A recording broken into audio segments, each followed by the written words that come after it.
Faut-il souffrir pour être belle ? C'est une phrase tellement utilisée chez le coiffeur que moi-même je l'ai souvent utilisée pour me dédouaner de ma douceur légendaire. Et oui, car il paraît que l'on ne me qualifiait pas de douce. Bon, je parle du domaine professionnel bien sûr.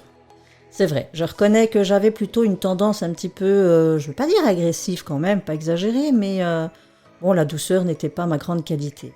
En fait, bien souvent, moi, c'est vrai, quand je coiffe, on parle beaucoup. Et quand je parle, selon ce que je raconte, l'émotion suit. Donc c'est vrai que chez le coiffeur, voilà, on débat souvent sur des sujets qui nous tiennent à cœur. Et si en moi, il y a quelque chose qui s'anime, ça va se ressentir dans ma gestuelle au niveau de la coiffure. Donc voilà, désolée à toutes ces dames que j'ai peut-être pu faire souffrir à ces moments de grandes discussions intenses. Mais bon, pour en revenir à notre adage. L'adage qui dit qu'il faut souffrir pour être belle, ou bien pour être belle, il faut souffrir. En fait, c'est une expression qui nous renvoie à l'idée que la beauté demande des sacrifices et des efforts. Alors c'est souvent associé aussi par contre à une certaine forme de douleur ou d'inconfort. Mais bon, cette notion, elle a des racines historiques et culturelles profondes et elle peut être analysée de plusieurs façons. Suivez-moi, on va voir ça ensemble. Le cheveu fil de l'âme, le podcast qui tisse des liens entre vos cheveux et vos émotions. Préparez-vous à voyager au cœur de vous-même pour une exploration profonde des racines émotionnelles qui se cachent derrière chaque mèche. Chaque semaine, je viendrai vous parler de mes différentes rencontres, parfois ponctuées de témoignages, et je vous aiguillerai sur la reconnexion à vos émotions pour reprendre les rênes de votre vie et comprendre les messages au travers de vos coiffures.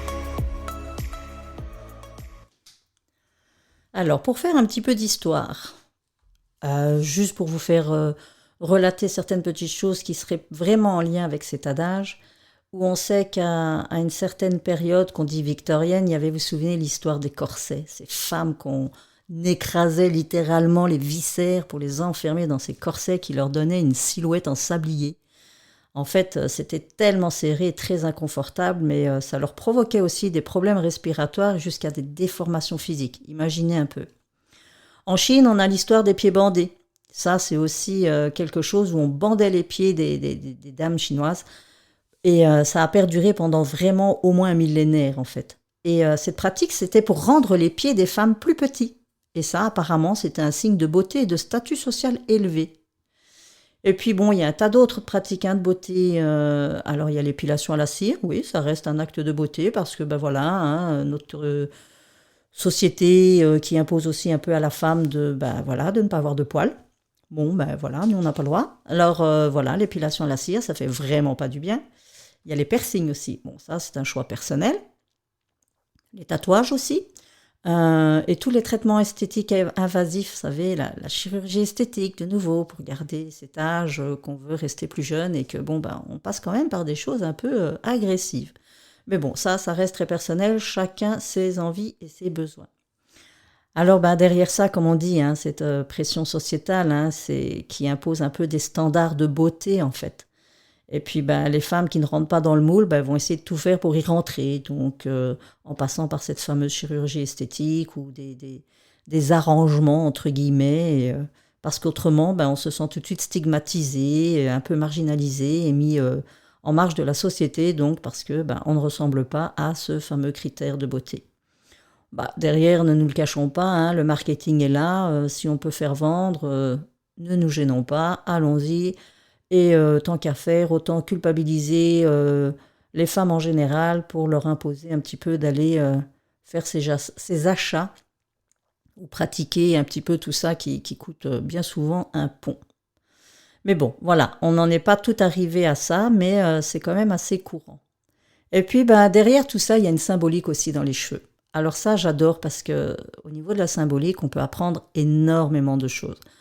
On était quand même beaucoup dans l'expression de soi à travers la coiffure. Vous savez, ces époques comme ça des rois où ils avaient les longues perruques toutes blanches en plus. Alors autant qu'aujourd'hui, vous avez entendu dans mon podcast précédent où je vous parlais justement de l'acceptation des cheveux blancs.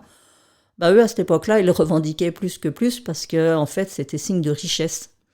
Aujourd'hui, c'est signe de vieillesse. Comme quoi, vous voyez, des époques peut tout changer dans l'appréciation et l'interprétation des choses. Donc ces gens, à cette époque où ils se faisaient faire des grandes perruques comme des pièces montées, très blanches, et ben voilà, signe de richesse. C'était leur mode, en tout cas pour se montrer à cette époque-là. Et puis alors, si on revient à des époques plus récentes, déjà au XXe siècle, où on a ce qu'on appelle les années 20, qui étaient les années folles, où là, les femmes revendiquaient un petit peu une façon de s'émanciper en se faisant couper les cheveux au court. Parce que c'était une période aussi où on disait, non, les femmes, c'est les cheveux longs. Là, non, les revendications arrivaient par la coupe des cheveux très courte. Et puis, il y a, dans les années 60 et 70, il y a les cheveux longs qui redeviennent un symbole de rébellion. Par exemple, les hippies qui se faisaient des cheveux très longs, voire des coiffures quand même assez rocambolesques. Et puis aussi les coiffures afro avec les dreadlocks qui sont aussi devenues des symboles de fierté culturelle et de résistance. Donc c'était quand même déjà des choses qui étaient très marquantes. On ne pouvait pas les manquer. Et c'était très bien puisque c'était une manière en même temps de se démarquer. Puis alors, dans les années 80, là, on commence à trouver... moi, c'est les années aussi où quand j'ai pratiqué la coiffure, on a les coiffures extravagantes, la volumineuse, où on les crêpait, on en faisait des choucroutes, comme on appelait ça à l'époque, beaucoup de lacs, beaucoup de crêpage, et c'était vraiment des choses, de nouveau, une revendication identitaire de l'époque qui était comme ça. C'était assez sophistiqué, mais bon, voilà, c'était une époque parmi tant d'autres qui aujourd'hui a totalement changé. Et aujourd'hui, on est plutôt dans un peu de tout, j'ai envie de dire. On passe par tous les styles et chacun a gardé le style qu'il aime et qu'il représente aussi, certainement. Donc, il n'y a pas vraiment une mode. On a bien une mode qui vient s'installer dans le sens... voilà, aujourd'hui, on est plutôt dans la phase... il y a eu longtemps la coupe au carré qui est restée très très très longtemps à la mode. Aujourd'hui, j'ai entendu des coiffeurs dire que c'était plus à la mode. Bon, là, on en rentre dans un autre sujet où j'ai envie de vous dire que c'est pas une question de mode, c'est une question de ressenti. C'est vous, le but, c'est comment vous vous sentez dans votre coiffure. Et c'est là le plus important. C'est pas justement cet aspect esthétique extérieur qu'on veut montrer aux gens parce que toi t'es à la mode, c'est beau, et toi non, t'as l'air démodé. Mais de nouveau, c'est toujours le même sujet qui revient et moi je vous fais toujours revenir à la même conséquence, c'est posez-vous la question, dans quoi je me sens bien? Et c'est là le plus important. Soyez bien dans vos baskets et dans vos cheveux. Et alors, dans cette symbolique, je reviens là-dessus par rapport à ce que j'aime, c'est cette culture autochtone. Pour eux, les cheveux longs, c'était sacré. Ça symbolisait la force, la spiritualité, l'identité culturelle. Vous savez, chez de nombreux Amérindiens, les cheveux longs, ils sont considérés comme une extension de l'âme et de l'esprit. Je dois avoir un peu d'autochtone dans mon sang. Sincèrement, parce que c'est quand même toujours ce que je vous rappelle. Cette continuité de votre corps qui est en lien direct avec ce qui se passe à l'intérieur. Donc c'est vraiment l'extérieur et le reflet de l'intérieur. Et pour eux, ça avait cette puissance. C'était, vous savez, les Indiens, ceux qui scalpaient les ennemis, c'était aussi prendre un peu leur âme, quoi, quelque part. Et donc cette force, cette puissance qu'ils retrouvent eux dans le cheveu, d'où les Indiens, ils ont tous, les hommes, les cheveux longs. Et pour eux, c'est tout à fait normal. Nous, on a eu cette culture aussi à un moment où les hommes, il n'était pas question d'avoir des cheveux longs parce que c'était féminin et parce que voilà, un homme porte les cheveux courts et bien coiffés. Donc enfin, heureusement, on a toujours évolué, toujours un peu plus loin. En mieux, je ne sais pas, mais voilà, on est passé vraiment par tous les styles. Et puis alors, dans cette symbolique, toujours, on a aussi l'Asie où dans la Chine ancienne, les cheveux longs, ils étaient associés à une vertu et à la moralité. Donc les femmes qui étaient mariées, elles portaient des chignons très élaborés. Et puis alors, au Japon, c'était des coiffures traditionnelles. Ça symbolisait aussi le statut social et l'étape de vie. Donc, il y a ce côté aussi où on peut dire, tiens, ça c'est une femme qui est déjà mariée, ça c'est une femme qui est à prendre. Donc, vous voyez, c'était déjà des messages cachés, codés derrière la chevelure. Donc, comme quoi l'importance des cheveux est vraiment, vraiment, vraiment bien marquée. Et puis, tout ça a évolué avec les époques et les cultures, heureusement, mais voilà. Mon Dieu, ça a toujours été donc ce fameux moyen puissant, comme je vous dis, d'expression personnelle et sociale. Alors aujourd'hui, ça continue de jouer un rôle très central dans la construction de l'identité de la culture parce que, de nouveau, il y a quand même beaucoup de personnes qui vont se servir de leur coiffure pour faire passer un message, mais c'est souvent indirect, vraiment. Je reviens toujours à cette même chose, mais c'est la fondation de mon approche à moi quand je le fais avec mes clientes. C'est que de nouveau, lorsque vous décidez d'une coiffure, c'est quoi qui vous motive au fond de vous? Au premier abord, c'est je vois une coiffure quelque part dans un magazine. Ah ouais, ça me plaît bien, moi j'ai envie de le faire. Ok. Mais elle a dû vous inspirer quelque chose, cette coiffure, pour avoir envie de la faire. Donc de nouveau, posez-vous la question, pourquoi j'ai envie d'avoir la même coiffure que cette personne? Alors parfois c'est simplement parce que cette personne c'est une star ou quelque chose, ou une personne à qui on s'identifie et que c'est une manière de lui ressembler, d'avoir l'impression de rentrer dans ses baskets, ou bien simplement parce que voilà, c'est une coiffure qui vous plaît. Maintenant, vous savez aussi, en arrivant chez le coiffeur, moi j'ai souvent eu le cas où les femmes arrivaient avec leurs photos en me disant voilà, j'aimerais ça, mais voilà, bien souvent, le cheveu la coiffure en tout cas qu'elle me montrait ne correspondait pas du tout à la qualité de cheveux que la personne avait. Donc il fallait bien lui faire prendre conscience que ça, c'était pas réalisable.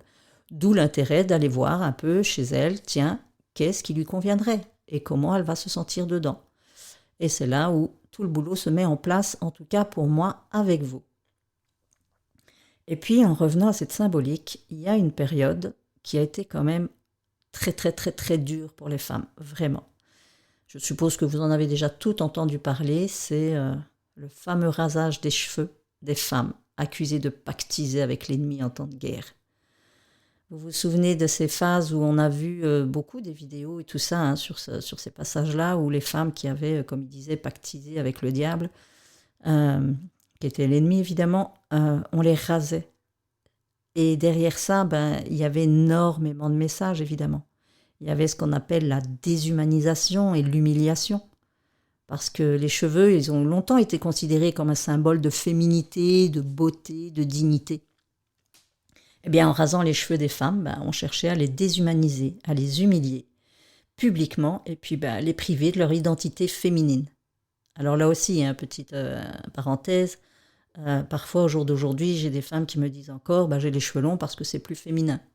Donc là, de nouveau, une idée sociétale de croire que la féminité se porte dans la longueur des cheveux. Eh bien non, parce qu'on peut être très féminine avec des cheveux très courts, comme on peut avoir l'air, d'un bonhomme, si j'ose dire, avec des cheveux longs. Voilà, sincèrement, et je suis sûre que vous en connaissez dans votre environnement, qui ont cet effet-là, et donc la féminité, non, ne se porte pas dans la longueur des cheveux. Alors j'avoue qu'on peut faire plus de coiffure avec, on peut varier plus facilement avec des cheveux longs qu'avec des cheveux courts, et on peut faire des variations, parce qu'un cheveu court reste souvent la même coiffure.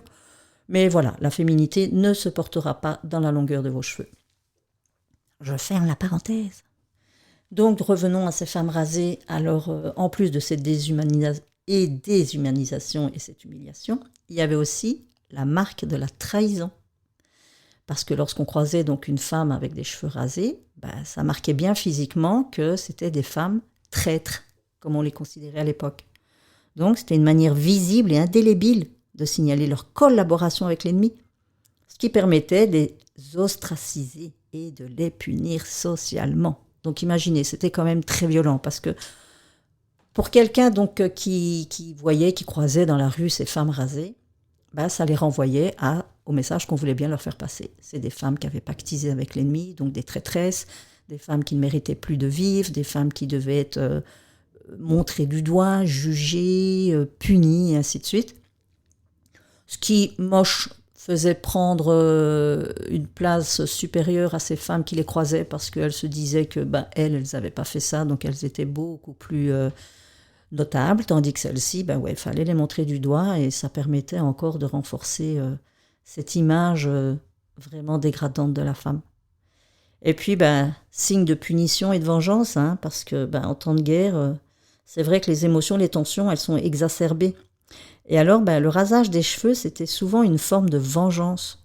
C'est une punition infligée par ceux qui se sont sentis trahis par ces femmes.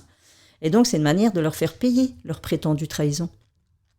Alors, ça revient à ce que je venais de dire avant, c'est que pour les autres, c'est un peu un pouvoir. J'ai le pouvoir sur ces femmes de montrer que elles sont allées du mauvais côté, et il faut le marquer. C'est juste affreux, quoi. Et j'imagine pas la blessure intérieure que ça devait être pour ces femmes qui devaient porter ça, et elles devaient le porter très longtemps. C'était pas juste je te rase les cheveux une fois et puis ça a repoussé, voilà, t'es dédouané, t'as fait ta punition, merci, au revoir. Non, évidemment, ça devait être entretenu aussi longtemps que possible pour bien marquer la différence envers les autres. Mais alors évidemment, ces stigmatisations-là faisaient aussi qu'elles se retrouvaient rejetées à tout niveau, que ça pouvait être aussi se retrouver à travail, ou même côtoyer des gens, ou bien, parce que bon, pour les autres personnes qui n'avaient rien fait de mal, fréquenter une personne comme ça, c'est pas possible, parce qu'on allait automatiquement la lier à elle.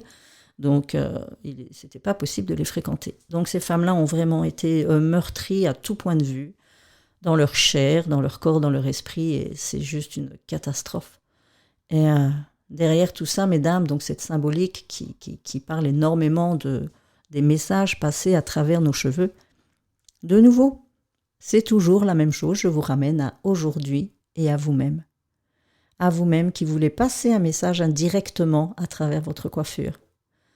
Sachez que la manière dont vous vous coiffez va déjà interpréter des choses en vous. Quand on ne le sait pas, évidemment, en même temps, je dis on ne le fait pas exprès. Mais sachez que inconsciemment, donc vous le faites, mais que même si c'est inconscient, ça transpire exactement ce que vous vivez. Alors bon, voilà, il faut savoir le traduire. Moi, c'est ma pratique aujourd'hui. Et donc c'est vrai que ça m'amuse parce que dès que je croise quelqu'un en rue, je ne peux pas m'empêcher que voilà, je regarde ses cheveux et je me fais tout un film. Je ne dis pas que mon film est toujours juste, hein, mais en général, voilà, ça renvoie quand même énormément de choses parce que je vous dis, après 40 années de coiffure, j'ai fait beaucoup de liens. Alors même si les styles de coiffure ont changé, même si maintenant on n'est plus aux mêmes coiffures de certaines époques, le message, je vous assure, il reste le même. Que l'on était dans la période où on crêpait fortement, on laquait fortement, on était donc dans un grand contrôle, c'était ça qu'on vivait à ce moment-là parce que c'était vraiment notre coiffure montre qui je suis. Et donc ça reste bien une histoire de contrôle. Aujourd'hui, même si on n'est plus dans le crépage ou le gros paquet de lac, il y a d'autres moyens de montrer qu'on est dans le contrôle. Alors, faut pas en faire une généralité, hein, parce que quand je vous donne des petits trucs comme ça, c'est pas en faire d'office tout le monde qui est coiffé comme ça veut dire ça. Non, pas du tout. C'est un tout. Il y a un élément qui va être pris, et puis un autre, puis un autre, puis un autre, et c'est ça qui construit l'histoire. Mais un élément en dehors des autres, ça peut être plein de significations différentes. La femme qui va s'attacher les cheveux de manière très serrée, vous savez, du genre, il n'y a pas un cheveu qui bouge, oui, on est dans un grand contrôle. On veut gérer les choses. On veut en tout cas avoir cette sensation d'avoir le contrôle sur les choses. Parfois, vous allez le voir sur des femmes d'affaires qui sont, vous savez, le tailleur très cintré, la posture très droite, très, je ne veux pas dire hautaine dans le mauvais sens, hein, mais voilà, la femme qui, quand vous la voyez, c'est quand même imposant, c'est la grande femme d'affaires, ses cheveux super accrochés en chignon avec pas un cheveu qui bouge. Donc ouais, là, c'est très contrôlant. Maintenant, vous pouvez avoir des femmes d'affaires qui ne soient pas spécialement montrées contrôlantes. Ça ne veut pas dire qu'elles n'ont pas le contrôle, mais elles vont montrer une image d'elles peut-être plus suave, un petit peu plus sensuelle, parce que c'est dans leur identité, et puis c'est dans leur manière aussi d'aborder les gens, parce qu'il y en a qui vont l'aborder avec beaucoup de contrôle, en ayant l'impression de tout gérer correctement, et ça les rassure. Et puis vous avez celles qui vont être montrées plutôt leur sensibilité, leur féminitude, et puis ça va être quelque chose où voilà, on peut aborder les gens et obtenir aussi un bon résultat tout en étant dans l'empathie, dans quelque chose où on se montre très humaine. Et de nouveau, ne me faites pas dire ce que je n'ai pas dit, la femme contrôlante n'est pas inhumaine. Vous voyez, c'est là où on a vite fait des divergences et de tout mélanger, de tout interpréter de travers. Donc c'est pour ça que c'est très compliqué et que je ne peux pas me permettre de vous donner comme ça toutes des idées toutes bien faites. Tiens, telle coiffure veut dire ça, telle coiffure veut dire ça. Ce sont vraiment des grandes lignes. Et puis quand on va mettre plusieurs grandes lignes ensemble, je vous dis, on a tout un chemin comme ça qu'on parcourt. Et c'est une belle histoire de vie et c'est votre vie. Et c'est à ça que moi, je passe mon temps parce que je trouve ça génial. Et puis ça vous permet un peu de retracer justement votre vie, d'aller voir un petit peu ce qu'il s'y passe. Qu'est-ce que vous avez rencontré comme embûche? Peut-être un virage plus à gauche qu'à droite, une ligne droite à un moment donné, mais peut-être qui a été, on va dire, dépourvu d'embûches et en même temps dépourvu de belles choses. Parce qu'une ligne droite, ça rassure, on voit l'autre bout, on se dit qu'on sait où on va et on y va. Et on ne s'occupe pas du reste. Et puis il y a toutes celles qui vont prendre des petits chemins de traverse et qui vont les amener à des endroits où elles ne s'y attendaient pas du tout. Mais ce sera pour arriver au même but, mais en ayant fait d'autres parcours, d'autres expériences. Et ça, c'est tout aussi chouette. Donc c'est ça que parfois, quand je dis aux gens qu'ils ont peur d'aller vers quelque part, c'est n'aie pas peur de prendre d'autres chemins parce que c'est se retrouver dans des endroits évidemment qu'on ne contrôle pas, mais qui peuvent nous apporter tellement de choses. Alors bonne ou moins bonne, ça de nouveau c'est ce qu'on va en faire. Il n'y a rien de bon, il n'y a rien de pas bon, il y a juste l'expérience et ce qu'on va en retirer évidemment après pour nous faire avancer toujours plus loin. Donc voilà un petit peu, donc voilà toujours des digressions, mais c'est pas possible autrement parce que j'ai beau essayer de prendre un sujet dès le départ, automatiquement, le but c'est de vous ramener à ce que je fais, à ce que je vous apporte pour vous faire comprendre un tas de choses derrière vos cheveux. Et il y en a beaucoup des choses à comprendre.